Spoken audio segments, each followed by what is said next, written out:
In today's episode, I'm going to be talking about successful project management. What are the key things you need to put in place to try to make the projects that you get your team involved with a flying success, and to make sure that people stay on point, and really importantly, you deliver something of real value to your company at the end. Today, I'm going to talk a little bit about successful project management. And this all stems from a appraisal that I did with one of my staff yesterday. And in that appraisal, which we do every 6 months, I always ask the question. So can you tell me about a project or situation you're in that went well, and how you and what you did benefited that project and made it a success? And also, what can you tell me about a project that didn't go so well? And again, what your influence or your input was in that project that made it not go so well. And the one thing that came up in this conversation, which I think was a really powerful thing to come from one of my virtual assistants, she's based in the Philippines. And what she said was, we recently did a hiring for a new member of staff, and we had the selection of who we were going to pick after we got our shortlist. And I left it up to the gang to deal with this. It was going to be an assistant for the existing team to use. And so I wanted to make sure they were happy with the person that we were going to pick. And so they then went away and found a absolutely brilliant new member of staff. And she's commented to say, oh, this went really successful. She's been absolutely fabulous as a new member of staff. And I said, well, why? What was it that made that a success? And she said, we were totally clear on what your company or what the company's values are, or what the vision is for the company. And that allowed us to pick the right person based on having solid values or knowing what those solid values are in the company, because we could distinguish who matched up with those values.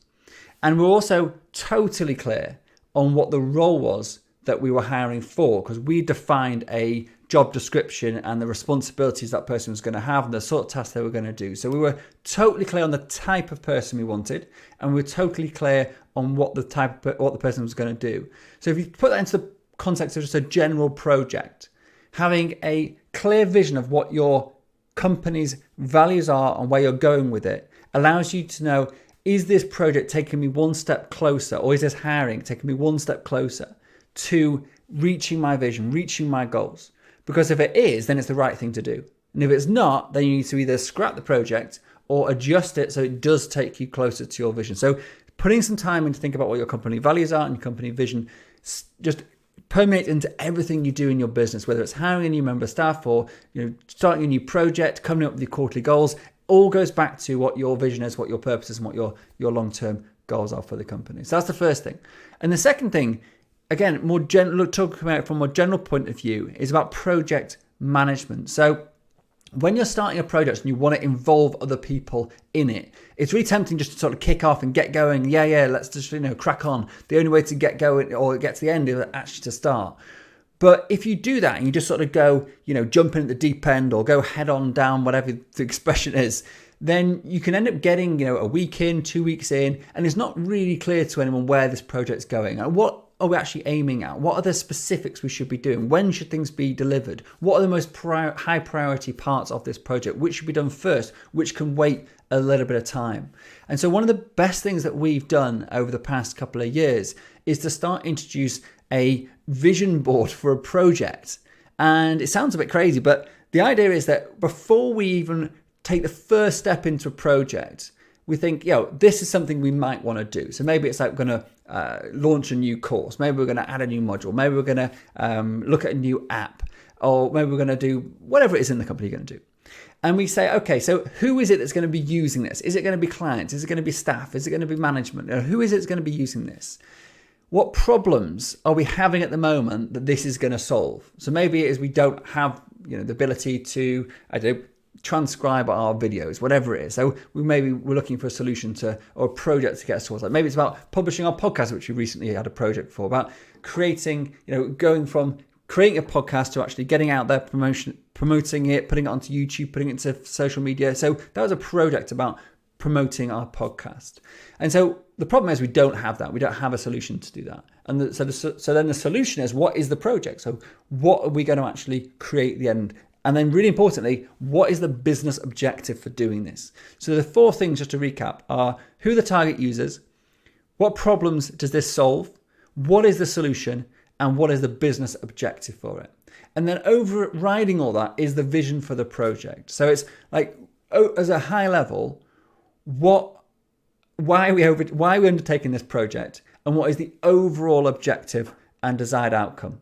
And so once you've defined that, and ideally you do that with the team that are going to be actually working on that particular project. So you work together with them. What I often do is to sort of map it out, put my ideas down, and then have a meeting with somebody or with a team that are going to be involved in doing it, whether that's 1 person or 2 or 5 people, and then just go through this again and make sure everybody is 100% clear on the reasons why you're doing it, what the problems are going to be solved, what the solution is, and then what is the actual business objective. Does it get you nearer to your vision, your goals, your business visions and goals?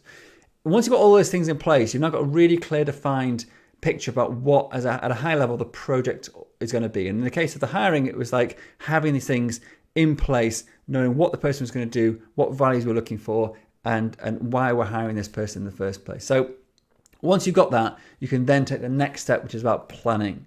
And when we're running through a project, unless it's a tiny project which is going to last a week long, but if it's something that's theoretically going to take a few weeks to actually get to the end, then we want to be really clear that we're not just like going on, working and never seeing any results from our work, because something may happen and we may get pulled away. And so what we want to do is to have deliverables at as short time intervals as possible. Maybe that's a week, maybe that's 2 weeks, that allow us to assess where that project's up to and ideally actually get some benefit from the work that's being done. And in Agile Project Management, which is a software development project management system, they call these sprints, but these are sort of like just stepping stones towards the end goal. And if you have these clearly defined, so in week 1, we're going to do this, in week 2, we're going to do that. And it's not the tasks you're going to do that matter. It's what are you going to produce at the end. So if you're going to create a new software model, whatever, software program, you'd be like, oh, I only get the basic version, the absolute minimum viable product, the prototype out there as quickly as possible, just to put it out there and say, does this work? Is this a worthwhile thing to keep on going through? And then you may say, okay, let's add a new feature, and that'll be the next week or the next 2 weeks sprint or the next section in that project.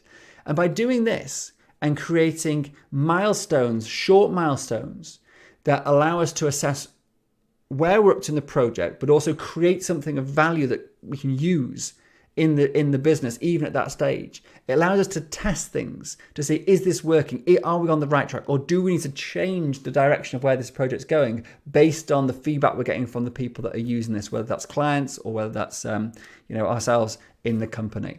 And another great example is when I launched the first ever version of our Systems for Outsourcing program, it was literally me, a webcam, my brain, and just me talking and demonstrating things live on my computer, saying this is how I do this is how I do that.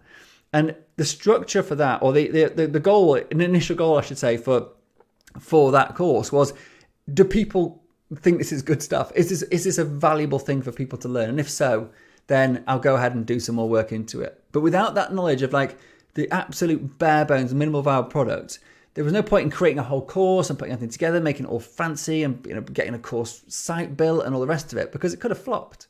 Luckily it didn't, and it was absolutely a raving success, and I went on and developed it over the past 4 or 5 years. But the point is that first ever deliverable was get people in the room and start teaching them stuff. And it could be for a project as well.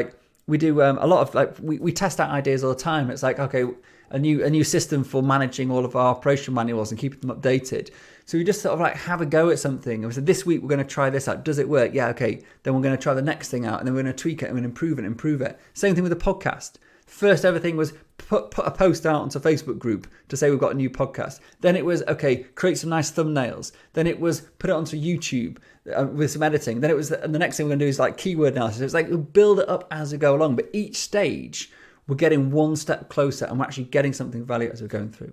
So that's all I'm going to talk about for today on project management. But just to recap, having really clearly defined goals for your project that are in line with your company values and vision, and putting some time into that planning stage makes it so much easier for your team especially to know what they should be doing next and be clear that what are the priorities that need to be done right now to reach that first little milestone, that second milestone, that third milestone, and then keep on tweaking things. Don't be so fixed in your idea the goal is set and you're not going to move it. And the idea of this getting little incremental versions of whatever the project is that you're working towards, just working on a little bit here and adding a bit and adding a bit, allows you to test, is this working, is it not? Let's either change direction or keep going because it's absolutely on point.